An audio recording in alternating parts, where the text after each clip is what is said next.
Hello student, success coaching classes में आपका स्वागत है। आज हम class 10 math chapter 1 real number के बारे में आपको कुछ पॉइंट को पहले बताने वाले हैं। चैप्टर पढ़ने से पहले ये पॉइंट आपके लिए बहुत ही ज़रूरी है। चलिए हम देखते हैं। सबसे पहले आपका प्राकृत संख्या क्या है, जिसको हम लोग नेचुरल नंबर बोलते हैं। तो वस्तुओं को गिनने के लिए जिन संख्याओं का प्रयोग किया जाता है उन संख्याओं को गणन संख्या या प्राकृत संख्या कहते हैं। ये इसको हम लोग एक अदर लैंग्वेज में बोल सकते हैं, गिनती वाला संख्या को हम लोग प्राकृत संख्या बोलते हैं। गिनती हम लोग कहाँ से स्टार्ट करते हैं, जैसे देखिए 1 2 3 4 5 6 7 कहाँ तक जाइएगा, आपका अनंत तक चले जाइएगा। ये आपका 1 है, 2 है, 3 है, 4 है, 5 है, कहाँ तक, आपका अनंत तक चले जाइएगा। तो ये आपका प्राकृत संख्या है। और भी आपसे क्वेश्चन पूछ सकता है जो सबसे छोटा प्राकृत संख्या क्या है, तो आप बता सकते हैं सबसे छोटा प्राकृत संख्या 1 होगा। आइए नेक्स्ट देखते हैं। पूर्ण संख्या क्या है, तो होल नंबर। प्राकृत संख्या में यदि शून्य को सम्मिलित करने पर, शून्य को मिला देने पर जो संख्या प्राप्त होता है उसे हम लोग पूर्ण संख्या बोलते हैं। चलिए आगे देखते हैं। देखिए ये आपका रहा प्राकृत संख्या 1 2 3 4 5 6 7 अनंत तक। इसमें से भी हम जीरो को इंक्लूड कर दे रहे हैं। जीरो को यदि हम जोड़ दे रहे हैं तो इसे हमको क्या मिलता है, पूर्ण संख्या प्राप्त होता है। चलिए आगे देखते हैं। पूर्णांक संख्या किसको बोलते हैं, तो पूर्ण संख्या में ऋणात्मक प्राकृत संख्या को सम्मिलित करने पर जो संख्याएं प्राप्त होती है उसे हम लोग पूर्णांक संख्या कहते हैं। चलिए आगे देखते हैं। ये रहा, देखिए आपका पूर्ण संख्या रहा ना पूर्ण संख्या। उसमें ऋणात्मक प्राकृत संख्या तो मिला रहे हैं, ऋणात्मक माइनस वाला साइड को यदि मिला दे रहे हैं तो हमको क्या मिल रहा है, पूर्णांक मिल जा रहा है। इसमें देखिए दो कैटेगरी है। जीरो से इधर वाला साइड को हम लोग क्या बोलते हैं, प्लस वाला साइड, पॉजिटिव साइड बोलते हैं। 1 2 3 4 5 अनंत तक जाएगा, ये हम लोग धनात्मक पूर्णांक हो गया। अब इधर देखिएगा तो माइनस वाला साइड है, -1 -2 -3 -4, ये भी आपका कहाँ, अनंत तक जाएगा। तो इसलिए हम लोग इसको ऋणात्मक पूर्णांक बोलते हैं। ठीक है। अब देखिए जीरो क्या है, आपका उदासीन है। जीरो ना तो धनात्मक पूर्णांक है और ना ही ऋणात्मक पूर्णांक होता है। ठीक है, आगे देखते हैं। अब धनात्मक पूर्णांक क्या है, तो शून्य से बड़ी संख्या। शून्य से बड़ा संख्या क्या हो जाएगा, 1 2 3 4 अनंत तक आपका चला जाएगा, वो आपका क्या हो जाएगा, धनात्मक पूर्णांक कहला जाएगा। जैसे 1 2 3 4 आपका अनंत तक चला जाएगा। अब आइए ऋणात्मक पूर्णांक। ऋणात्मक पूर्णांक देखते हैं। शून्य से छोटी संख्या को ऋणात्मक पूर्णांक कहते हैं, जैसे -1 -2 -3 -4। शून्य से छोटा क्या हो जाएगा, -1 -2 -3 -4 आपका कहाँ तक जाएगा, अनंत तक जाएगा। उसको हम लोग ऋणात्मक पूर्णांक बोलते हैं। आगे देखिए शून्य क्या है, तो शून्य ना तो धनात्मक पूर्णांक होता है और ना ही ऋणात्मक पूर्णांक होता है। इसको हम लोग क्या बोल सकते हैं, उदासीन भी बोल सकते हैं। आगे देखते हैं कॉन्सेप्ट क्या है। हम लोग देखते हैं फ्रैक्शन क्या है, तो भिन्न एक ऐसी संख्या है जो किसी संपूर्ण चीज़ का कोई भाग निरूपित करता है। इसे मान लीजिए ये हमारा पूरा एक सर्कल है, ये पूरा हिस्सा है। इसमें से हम 4 हिस्सा में बांट देते हैं तो ये आपका क्या हो गया, टोटल हिस्सा कितना है, 4 हिस्सा। इसमें एक हिस्सा को बांट देंगे तो एक हिस्सा इसको दे दिया जाएगा, मतलब 1/4 क्या हो जाएगा आपका, ये फ्रैक्शन हो जाएगा। मान लीजिए इसको 2 हिस्सा दे रहे हैं तो टोटल हिस्सा कितना है, 4 हिस्सा है, और 2 हिस्सा है उसको दे रहे हैं तो 2/4 जो p/q के फॉर्म में हो तो उसको हम लोग परिमेय संख्या बोलते हैं। जैसे मान लीजिए आपका 4/5 है तो ऊपर वाला को हम लोग क्या बोलते हैं, अंश बोलते हैं, और नीचे वाला को हम लोग क्या बोलते हैं, हर बोलते हैं। ठीक है। तो भिन्न एक ऐसी संख्या है जो किसी संपूर्ण चीज़ का कोई भाग निरूपित करता है। जैसे आपका 1/4, तो ये आपका 4 संपूर्ण चीज़ होगी, इसमें 1 भाग निरूपित कर रहा है। ये 4 आपका संपूर्ण भाग हो गया, इसमें 2 भाग को निरूपित कर रहा है, तो ये आपका फ्रैक्शन हो जाएगा। चलिए आगे देखते हैं। परिमेय संख्या क्या है, रेशनल नंबर। ऐसी संख्या जिसे p/q के रूप में लिखा जा सके उसको हम लोग परिमेय संख्या बोलते हैं, जहाँ p और q क्या दोनों पूर्णांक हो लेकिन q कभी भी शून्य ना हो। जैसे मान लीजिए -4 है, 3/4 है, 0/1 है, 2/5 है, -9/-3। अब यहाँ पर हम लोग देख सकते हैं तो -4 है, उसका नीचे में हम लोग 1 दे देंगे तो p/q के फॉर्म में हो जाएगा। अब p और q दोनों पूर्णांक भी हो जाएगा और q 0 नहीं है, तो मतलब ये परिमेय संख्या हो जाएगा। अब देखिए 3/4 में, तो 3/4 p/q के फॉर्म में है, हाँ है। p और q पूर्णांक है, 3 भी पूर्णांक है और 4 भी पूर्णांक है। q 0 है क्या, नहीं है, तो मतलब ये भी परिमेय संख्या हो जाएगा। अब आइए 0/1, तो 0 के नीचे यदि हम 1 दे देंगे तो ये भी p/q के फॉर्म में हो जाएगा। अब पी और क्यू दोनों पूर्णांक, इसमें पी जीरो है लेकिन क्यू तो जीरो नहीं है ना, पी जीरो हो सकता है लेकिन क्यू जीरो नहीं हो सकता, मतलब ये भी परिमेय संख्या हो जाएगा। 2/5 पी बाई क्यू के फॉर्म में है, हाँ है। पी और क्यू दोनों पूर्णांक है, हाँ ये भी बोल सकते हैं पी और क्यू दोनों पूर्णांक है।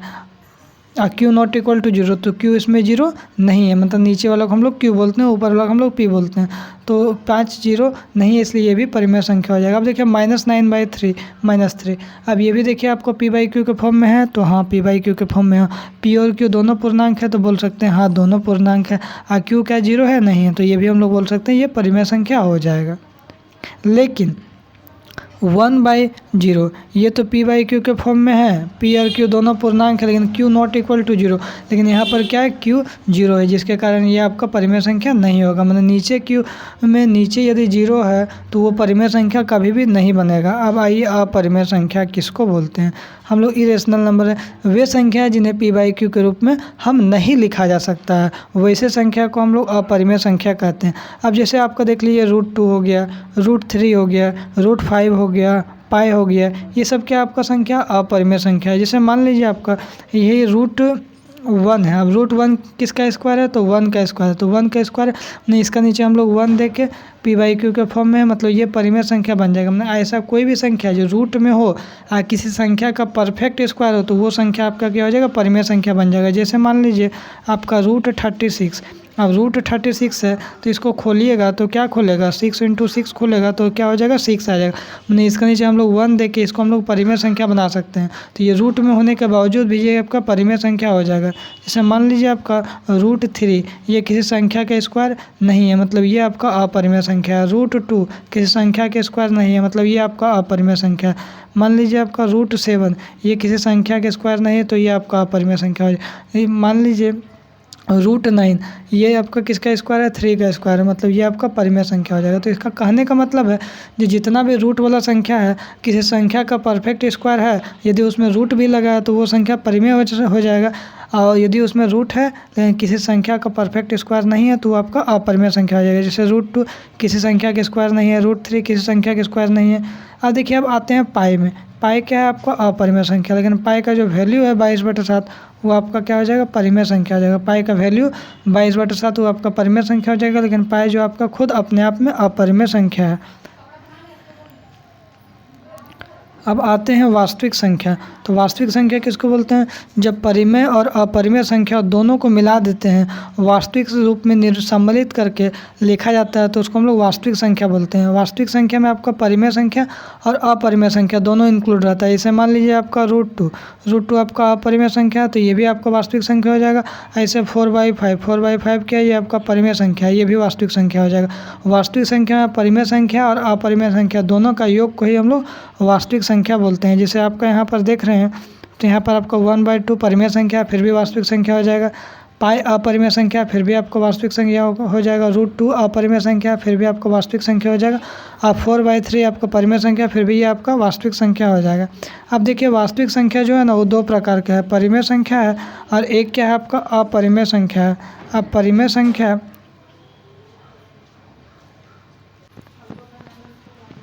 अब परिमेय संख्या का 3 भाग होता है। देखिए प्राकृत संख्या आपको पता ही है, गिनती वाला संख्या हम लोग प्राकृत संख्या बोलते हैं। पूर्ण संख्या आपको पता ही है, 0 से हम लोग 0 1 2 3 4 अनंत तक जाएगा तो आपका पूर्ण संख्या हो जाता है। और पूर्णांक संख्या तो आपको पता ही है, पूर्ण संख्या में ऋणात्मक प्राकृत संख्या को जोड़ देते हैं तो पूर्णांक संख्या हो जाएगा। कहने का मतलब हम बोल रहे हैं ना, प्राकृत संख्या परिमेय संख्या बन सकता है, पूर्ण संख्या भी परिमेय संख्या बन सकता है, पूर्णांक संख्या भी परिमेय संख्या बन सकता है। क्लियर है? अब देखिए अब पूर्णांक संख्या के भी 2 भाग होता है, एक होता है धनात्मक पूर्णांक संख्या और एक होता है ऋणात्मक पूर्णांक संख्या। हम आपको बताए थे पॉजिटिव वाला साइड को हम लोग धनात्मक पूर्णांक संख्या बोलते हैं, सो 1 2 3 4 अनंत तक। और ऋणात्मक प्राकृत संख्या हम लोग किसको बोलते हैं, माइनस वाला साइड को हम लोग -1 -2 -3 हम लोग क्या बोलते हैं, ऋणात्मक पूर्णांक बोलते हैं। अब देखिए हम लोग इवेन नंबर बोलते हैं, सम संख्या किसको बोलते हैं, तो वे संख्या जो 2 से पूर्णतः विभाजित हो, पूरी 2 से कट जाता हो तो उसको हम लोग सम संख्या बोलते हैं। जैसे मान लीजिए आपका ये रहा आपका नंबर, अब ये नंबर है, ये नंबर यदि पूरे 2 से यदि कट जाएगा तो इसको हम लोग क्या बोलेंगे, सम संख्या इवेन नंबर बोलेंगे। तो आपको देखिए इसको पहचानने का सबसे आसान तरीका है, यदि किसी भी संख्या का इकाई अंक यदि आपको 0 दिखेगा, 2 दिखेगा, 4 दिखेगा, 6 दिखेगा और 8 दिखेगा, तो हम बोल सकते हैं कि ये जो संख्या है ना आपका सम संख्या इवन नंबर है। जैसे एग्जांपल देखिए, जैसे मान लीजिए आपका 4 है, 6 है, 9 है, 5 है, 4 है, 3 है, 2 है। तो इसका हम लोग सिर्फ क्या देखना है, ये संख्या सम संख्या या विषम संख्या, तो हम क्या देखेंगे, सिर्फ इसका इकाई अंक देखेंगे। इकाई अंक हम देख रहे हैं क्या, 2 है, 2 है मतलब ये सम संख्या हो जाएगा। एग्जांपल और देख लीजिए, मान लीजिए 4 है, 6 है, 9 है, 4 है, 6 है। अब देखिए ये हमको पता करना है जो सम संख्या है कि विषम संख्या है, तो हम लोग क्या बोलेंगे, इसका सिर्फ इकाई अंक देखेंगे, 6 है, तो इसका मतलब ये सम संख्या हो जाएगा। जिसका इकाई अंक 0, 2, 4, 6, 8 दिखेगा ना, तो वो सम संख्या हो जाएगा। अब आइए विषम संख्या हम लोग देखते हैं। विषम संख्या हम लोग क्या बोलते हैं, ओड नंबर बोलते हैं। तो वे संख्या जो 2 से पूर्णतः विभाजित नहीं होती है उसको हम लोग विषम संख्या बोलते हैं। जैसे देखिए मान लीजिए हुआ 4, 6, 4, 8, 9, 6, 3। अब ये संख्या जो है ना आपको 2 से डिवाइड पूरी नहीं होगा, तो इसका मतलब ये आपका विषम संख्या है। इसको हम लोग कैसे पता करेंगे, तो जिसका इकाई अंक 1 दिखे, 3 दिखे, 5 दिखे, 7 दिखे और 9 दिखे, तो वो सब संख्या क्या होता है ना आपको विषम संख्या हो जाता है। ऐसे एग्जाम्पल देखिए 3, 4, 6, 8, 7, हम बोलेंगे ये संख्या बताइए सम संख्या की विषम संख्या है, तब तुरंत इसका इकाई अंक देखिएगा 7 है, तो आप बोल दीजिएगा कि ये विषम संख्या है। आगे देखिए कुछ एग्जाम्पल और देख लेते हैं। 9 है, 6 है, 2 है, 5 है, 8 है, 2 है और 5 है। अब इसका इकाई अंक क्या देखें, हम 5 देखें, तो 5 देखें मतलब हम तुरंत बोल दिए क्या ये विषम संख्या है, क्योंकि इकाई अंक 1, 3, 5, 7, 9 है, तो हम लोग बोल देंगे ये विषम संख्या है। अब देखिए अभाज्य संख्या किसको बोलते हैं, तो वे संख्या जो स्वयं से खुद से और एक के अतिरिक्त अन्य किसी भी संख्या से विभाजित नहीं हो, उन्हें हम लोग अभाज्य संख्या कहते हैं। जैसे सबसे पहले हम 1 देखते हैं। सबसे पहले यदि हम 1 को लेते हैं तो 1 का 2 फैक्टर नहीं होगा, ओनली 1 ही होगा, मतलब 1 आपका अभाज्य संख्या नहीं हो सकता है। अब आ जाइएगा आप 2 में, तो 2 में देखिएगा 2 का आपको सिर्फ 1 से कटेगा 1 और वो खुद से कटेगा, मैंने इसका केवल 2 ही फैक्टर हो रहा, मतलब 2 आपका अभाज्य संख्या हो जाएगा। यदि आप 3 में देखिएगा, 3 का भी मात्र 2 ही फैक्टर, एगो 1 है और एगो 3 है, मैंने एगो 1 का टेबल से कटेगा और एगो खुद का टेबल से कटेगा, मतलब ये भी हम लोग अभाज्य संख्या इसको हम लोग बोल सकते हैं। जैसे आप देखिए 4, तो 4 आपको 1 से भी कटेगा, खुद से 4 से भी कटेगा और 2 से भी कट जाएगा, मतलब ये आपका अभाज्य संख्या नहीं बोल सकते हैं, क्योंकि इसका 2 से अधिक फैक्टर हो गया। जिसका 2 फैक्टर होगा उसी को हम लोग अभाज्य संख्या बोलेंगे। तो कैसे क्या हो जाएगा, जैसे 2, 3, 7, 11, 13, 17, ये सब आपका अभाज्य संख्या हो जाएगा, जिसका केवल 2 ही फैक्टर होता है।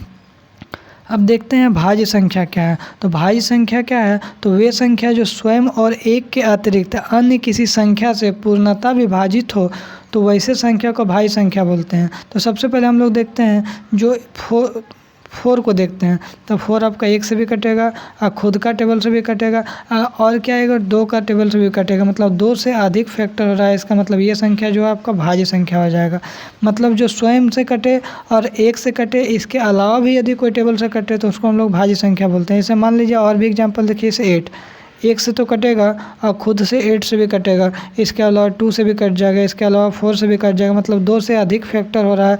इसका मतलब हम लोग बोल सकते हैं क्या ये भाज्य संख्या है। ऐसा कोई भी संख्या है जिसका केवल 2 से अधिक फैक्टर हो, 2 से अधिक फैक्टर हो, तो उसको हम लोग भाज्य संख्या बोलते हैं। अब देखिए थोड़ा सा आपको नोट को समझ लीजिए। जो नोट में क्या है ना, 1 एक ऐसी विशेष संख्या है जो ना तो अभाज्य संख्या है और ना ही भाज्य संख्या है। एक आपका अभाज्य संख्या भी नहीं होता और भाज्य संख्या भी नहीं होता। यदि आपसे पूछ दिया जाए जो सबसे छोटा अभाज्य संख्या क्या है, तो आप बोल दीजिएगा आराम से 2 बोल दीजिएगा अभाज्य संख्या। यदि आपसे पूछ दिया जाए सबसे छोटा भाज्य संख्या क्या है, तो आप आराम से बोल सकते हैं कि सबसे छोटा भाज्य संख्या 4 है। क्या बोलिएगा, 4 है। अब देखिए अभाज्य संख्या क्या है, को प्राइम नंबर क्या होता है ना, तो ये भी आप थोड़ा समझ लीजिए। 2 या 2 से अधिक अभाज्य संख्याओं, 2 या 2 से अधिक अभाज्य संख्याओं का ऐसा ग्रुप जिसका महत्तम समावर्तक HCF 1 आता हो। जैसे मान लीजिए आपका 2 और 3 एक क्या है, दोनों अभाज्य संख्या है। एक ऐसा ग्रुप है जिसका HCF क्या आ जाएगा, आपका 1 आ जाएगा, तो उसको हम लोग क्या बोलते हैं, अभाज्य संख्या बोलते हैं। जैसे मान लीजिए आपका 5 है और 7 है, ये दोनों आपका क्या है, अभाज्य संख्या का ग्रुप है। अभाज्य संख्या दोनों का HCF लीजिएगा ना, तो आपका क्या आ जाएगा, 1 आ जाएगा। चलिए हम लेके एक बार देख लेते हैं। 2 है और 3 है, तो 2 का यदि आप फैक्टर करिएगा 2 एकम 2, यदि 3 का भी आप फैक्टर करिएगा 3 एकम 3 होगा। अब यदि 2 को लिखिएगा तो क्या होगा, 2 गुना 1 लिखिएगा, और 3 को लिखिएगा तो क्या होगा, 3 गुना 1 लिखिएगा। अब इसका क्या पेयर बन रहा है, ये पेयर बन रहा है, तो हम लोग बोल सकते हैं कि भाई इसका HCF जो है 1 है। यदि आप चैनल में पहली बार आए हैं तो चैनल को सब्सक्राइब करें। इसी तरह से आपको क्लास 10 का पूरा तैयारी इस चैनल पर आपको कराया जाएगा।